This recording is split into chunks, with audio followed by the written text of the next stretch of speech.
This is the something you really need to hear. I'm going to ask you that when you hear this message, try not to focus on the lies you were indoctrinated to and get uncomfortable and upset about what the messenger is saying.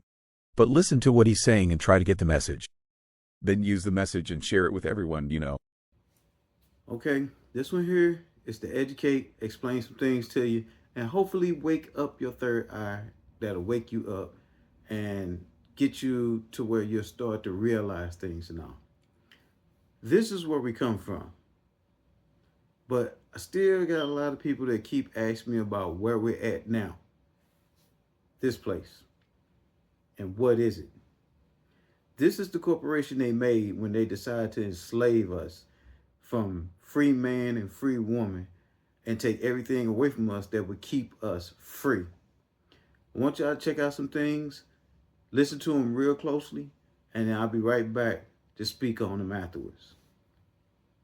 First of all, we have to acknowledge that we are slaves. American people hate that. They hate when you say that because they have been told their whole lives that we are the freest country in the world. We are not the freest country in the world. We're actually the only country in the world that is asked to go to work, then pay most of our money back to the government when you add it all up. Some of you might be saying, oh, well, I only pay 30%. No, you don't. Add up all the other tax you pay. What's that add up to? That's the actual percentage you're taxed. For almost all of us, that's over 50% if you pay tax. We have to acknowledge that if we live to work, to provide most of our money back to the government, we have to acknowledge that we are legitimately slaves to the government. We exist to fund the government. Okay, that is not free. $6 million an hour in interest from the American people.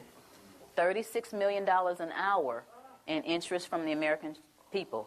My children, my two children, were born $86,000 in debt based on the national debt.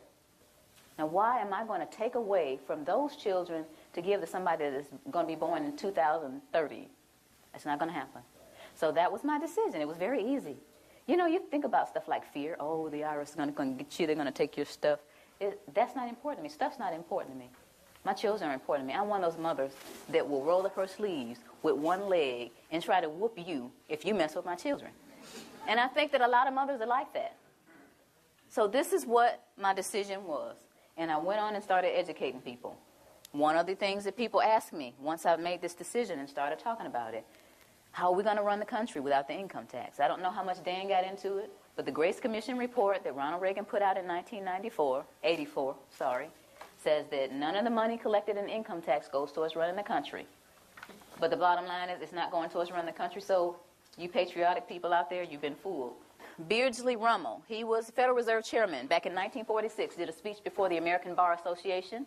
The title of his speech was Taxes for Revenue Are Obsolete.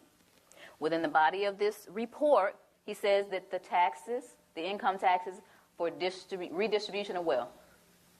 What is redistribution of wealth? What is that? That's taking from me that I've worked hard for and giving it from somebody else to somebody else. Shouldn't I have the right to redistribute my wealth if I want to? Another question that they ask me is, how come I haven't heard this on TV, or on the radio, or in the newspaper? Well, sweetie, the simple answer to that is the same people who own the television stations and the newspapers and the radio stations are the same people who are involved with the Federal Reserve. And here is a little statement that says that it only requires 5% ownership to significantly influence the media. Rockefeller is one of the original shareholders of the Federal Reserve.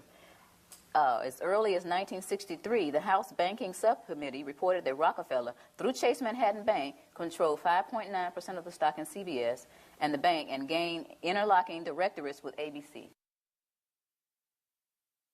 I went all the way through high school, all the way through college, all the way through testing for the CPA, and all this Irish training and didn't hear about any of this. You think they want this information out here? For you guys to eat up and chew up and find out what's really going on? I don't think so. Now, another one. Why don't we just tell our elected officials about this? And to make a really long story short, the We the People Foundation, the same people that put out this ad, put together a hearing. And these 40 researchers were going to ask the IRS and the DOJ these questions, and we're going to have this big meeting in Washington called the Truth and Taxation Hearings. Okay? So we got together with 537 questions. So we sent them the 537 questions so they could research and have the answers, and what did they do? They reneged on coming. They signed off on it, but they reneged on coming. So you all didn't get to hear the truth. We went on and had the hearings anyway, put it on CD. marched around Washington, giving it to all 535 congressmen and senators. Please look at this information. We got stupid responses back like, thank you for visiting our offices in Washington. The next time you come to Washington, please visit us again. They don't care. Your presidents don't care. Another one that they ask me, or they'll say something like, well, this just sounds like it's some kind of conspiracy theory. Y'all hear that a lot? Okay. But tell me this, what's the difference between a conspiracy and a strategy? Don't you understand that this is all by design? All this black, white stuff. You're white, I'm black, you know. You're Democrat, I'm a Republican. You know, y'all heard of divide and conquer before, right? Why y'all letting them do it to us? While I'm sitting up here arguing with this man about what his great-great-great-granddaddy did to mine, there's this big old fence closing in around us. And while I'm sitting here wasting time and he's sitting here telling me why he doesn't know, we need to put our heads together and figure out how to get out of this fence that these people are building around us. Am I right? Yeah. That's what we got to be. Divide and conquer, we can't let that work anymore. It's been working all these years.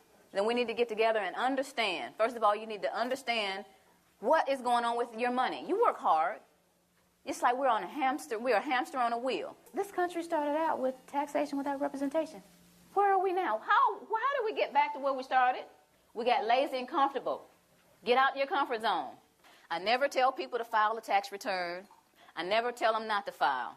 I never tell people to pay taxes, and I never tell them not to pay. What I tell people is to do your own research, do your due diligence, and decide whether or not you're going to be a slave or get off the plantation. That's your choice.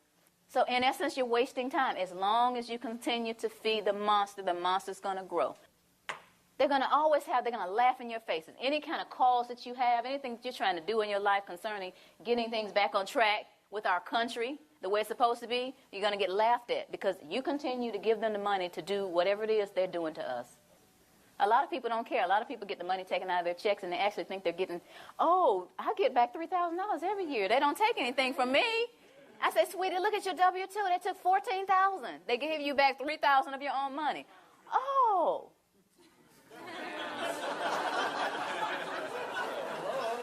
But the point is, if each of us understands where we are, who we are, and tries to do something about it, then we're going to get somewhere.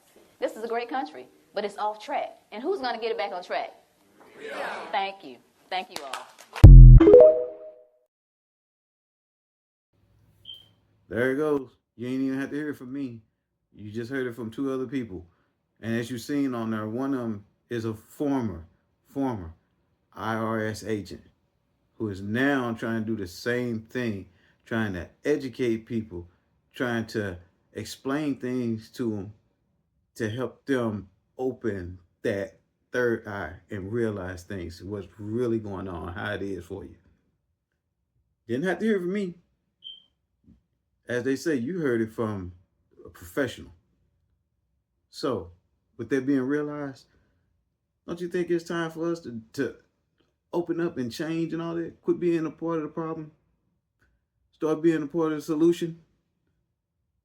Because if you don't, we as free man and free woman and our ones after us will never make it back to this, where it's supposed to be like where we came from.